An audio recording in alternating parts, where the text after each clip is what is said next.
Hi, Chapter 8 of Bhagavad Gita, Yoga of Imperishable Brahman.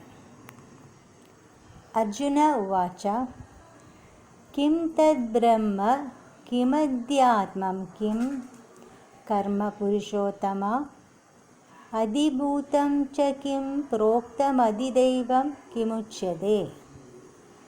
Arjuna said, what is that Brahman? What is the Adhyatma? What is action? O best among men, what is declared to be the Adi Bhuta and what is Adi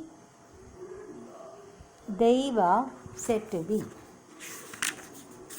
Next, number 2. Adi Yajnaha Katam ko atra dehesmin Madhusudana Prayanakale cha katam neyosi niyatatmabhihi. Who and how is Adi Yajna here in this body, O destroyer of Madhu? And how at the time of death are you to be known by the self-control? Now the Lord is replying, Sri Bhagavan Uvacha, Aksharam Brahma Paramam Swabhavo Adhyatmam Uchyate Bhuta Bhavo Bhavakaro Visargaha Karma Sanjitaha. The blessed Lord said, Brahman is imperishable, the supreme. His essential nature is called self-knowledge, the creative force that causes beings to spring forth into manifestation is called work or action.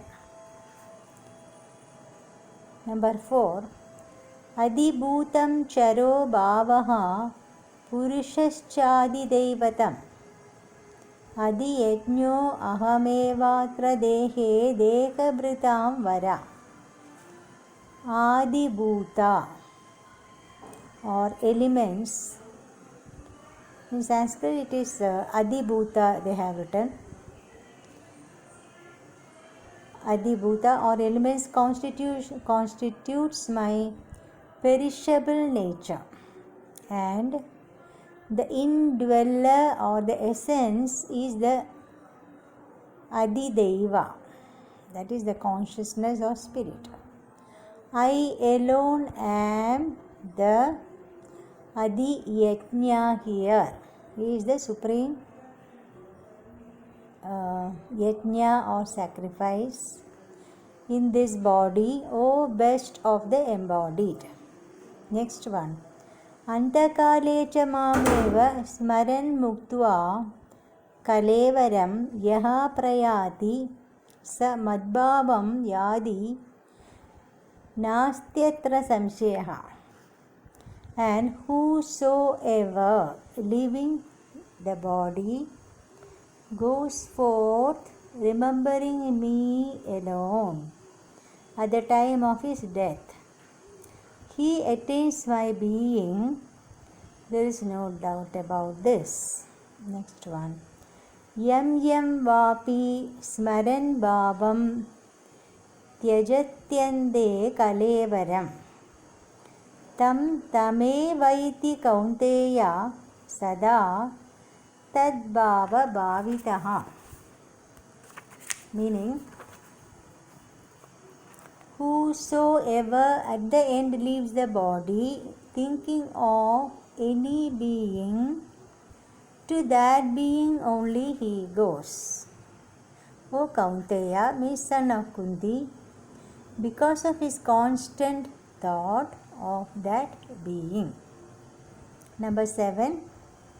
Tasma sarveshu kaleshu माम् अनुस्मरयुध्य च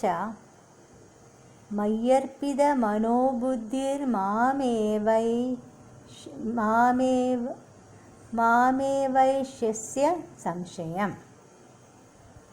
Therefore, at all times, remember me and fight with mind and intellect fixed or absorbed in me. Krishna is saying, you shall doubtless come to me alone.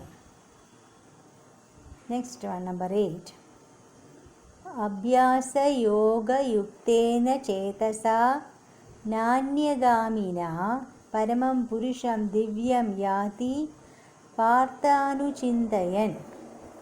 With the mind not moving towards any other thing made steadfast by the method of habitual meditation and constantly meditating on the Supreme Purusha, the resplendent, O Partha, he goes to him. Number 9. Kavim पुराणमनुशासितारमणोरणीयां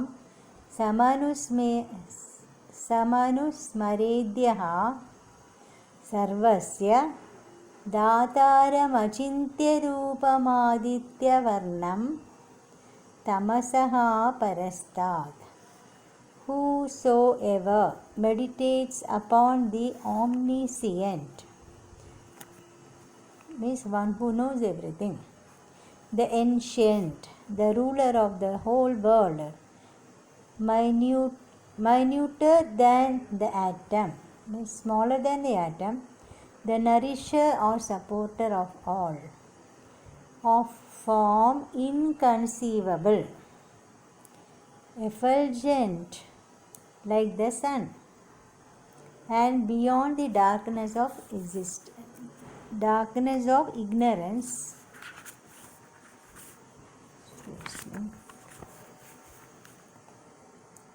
Number 10. Prayanakale manasa chalena bhaktiya yukto yoga balena chaiva bruvor madhye pranamavesha samyak satam param purushamupaiti divyam.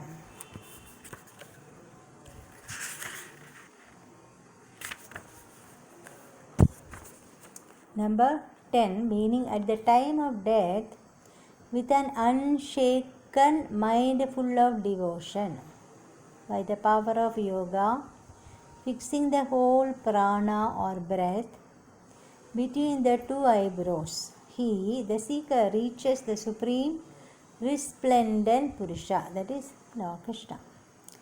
Yadaksharam vedavido vadanti vishanti yadyatayo vitaragaha yadichando brahmacharyam charanti tatte padam sangrahena pravache.